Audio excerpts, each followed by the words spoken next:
Jelang pemilihan umum di bulan Februari nanti, lalu ini mungkin menjadi concern kita bersama. Seperti apa pedoman atau panduan AI ini bisa membatasi penggunaan kecerdasan buatan kita? Kita ke Pak Usman terlebih dahulu. Oh ya, baik. Jadi memang surat edaran ini adalah sebuah pedoman, jadi sebuah imbauan ya kepada masyarakat, organisasi atau siapapun yang menggunakan AI untuk menjadikan beberapa prinsip sebagai pedoman. Misalnya tadi akuntabilitas, demokratis, kemudian transparansi, lalu juga termasuk di dalamnya adalah eh, kemanusiaan. Ya, artinya penggunaan AI ini harus berpusat pada manusia. Nah, dengan surat edaran ini kita berharap siapapun yang menggunakan AI menyusun satu etika, ya satu etika, misalnya OJK dan lembaga-lembaga fintech, asosiasi fintech itu sudah menyusun etika penggunaan AI dalam dunia financial teknologi begitu. Nah, ini yang kita harapkan ya. Jadi orang dalam konteks pilpres misalnya ini menggunakan AI dalam prinsip-prinsip tadi yang saya sampaikan ya, sehingga penyalahgunaan AI bisa kita minimalisasi begitu. Kita memang dalam konteks pemilu ini harus mengantisipasi, dan surat edaran ini adalah satu langkah antisipasi. Jadi ada pengalaman di Amerika, seorang kandidat, ini pilkada memang bukan pilpres, karena pilpres juga tahun ini di Amerika.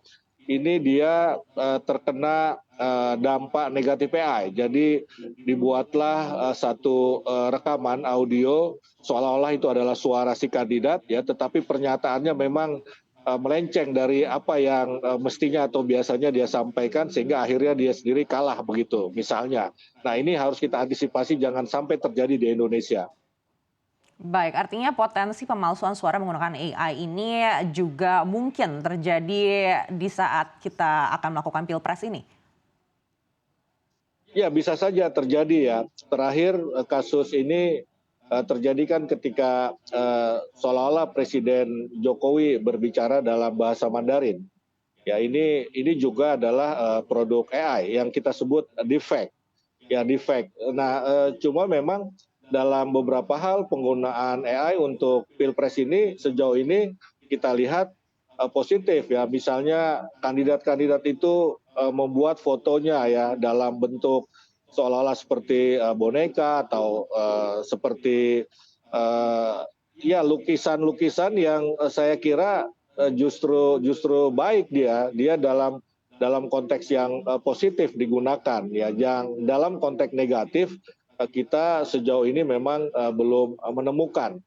Nah, untuk AI ini saya kira yang terpenting adalah memang laporan masyarakat ya bila menemukan defect, katakanlah seperti itu. Ya, dalam kasus di Amerika di dalam pemilihan wali kota Chicago yang tadi saya sampaikan itu juga baru diketahui ketika ada laporan dari korbannya. Jadi calon wali kota Chicago itu ketika melaporkan, karena memang sejauh ini kita belum melihat ada teknologi yang betul-betul jitu mengidentifikasi AI dalam waktu cepat ataupun mencegahnya begitu. Google katanya sedang membuat sebuah alat berupa watermarking begitu ya, untuk bisa kita mengidentifikasi secara cepat apakah satu produk itu adalah defect atau bukan, misalnya seperti itu.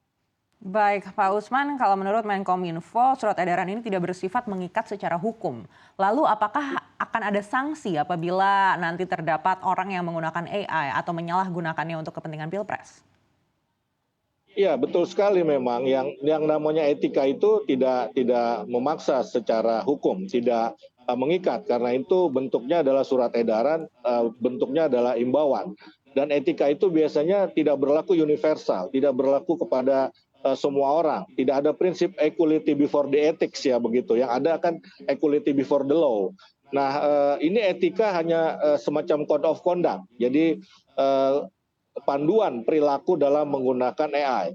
Nah, nanti bila ada penyalahgunaan AI, kita punya beberapa aturan, beberapa regulasi, misalnya Undang-Undang ITE, ya Undang-Undang ITE, kemudian Undang-Undang PDP misalnya, itu bisa juga kita pakai untuk katakanlah menjatuhkan sanksi pidana ya kepada pelaku penyalahgunaan AI. Memang kita belum memiliki regulasi yang secara spesifik ya mengatur AI. Uni Eropa saja ini kan baru awal tahun ini akan mengambil suara atau kesepakatan di parlemennya, dan regulasi tentang AI yang spesifik dan komprehensif di Uni Eropa baru berlaku 2026. Nah, tetapi kita juga sedang merintis jalan untuk menghasilkan satu regulasi yang spesifik tentang AI. BRIN, Badan Riset Nasional kita, ini sedang menggodok satu aturan, satu regulasi berupa perpres. Nah, dengan perpres ini saya kira sifat memaksanya ini akan berlaku. Baik, kita beralih lagi ke Pak Ardi. Pak Ardi tadi disampaikan juga Pak Usman, memang pedoman ini artinya tidak selalu dikaitkan dengan hukum begitu. Tapi menurut Anda apakah cukup apabila ini hanya pedoman saja? Silakan Pak Ardi.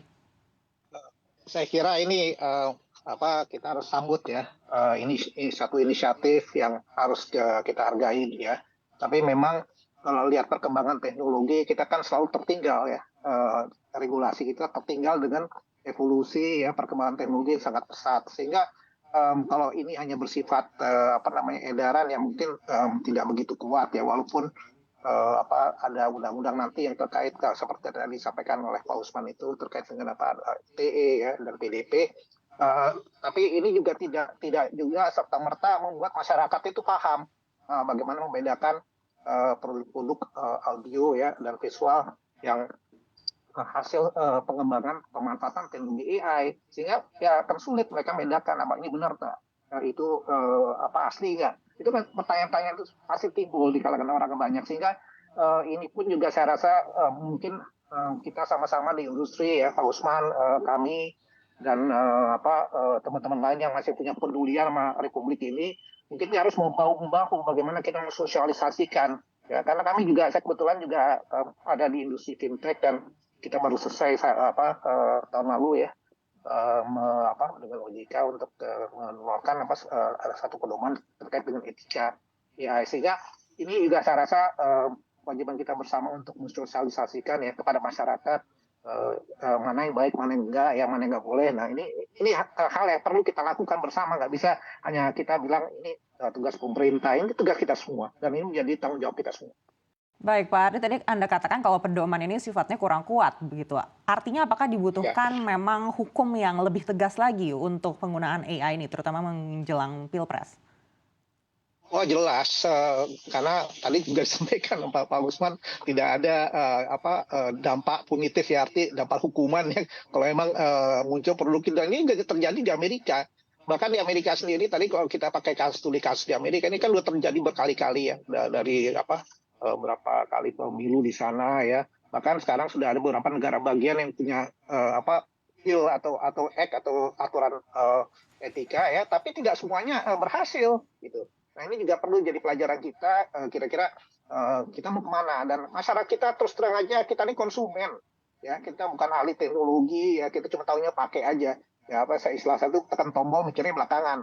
Nah, sehingga ini perlu juga kita didik masyarakat kita untuk paham benar ya literasi digitalnya terkait dengan teknologi. Yang kita dorong masyarakat kita pakai teknologi ya, kayak jadi kita semua jadi salesman, semua suruh pakai teknologi, tapi masyarakat nggak dididik. Akhirnya apa? Kita akan memiliki masyarakat yang mungkin gagal paham dengan teknologi yang akan didorong oleh kita semua.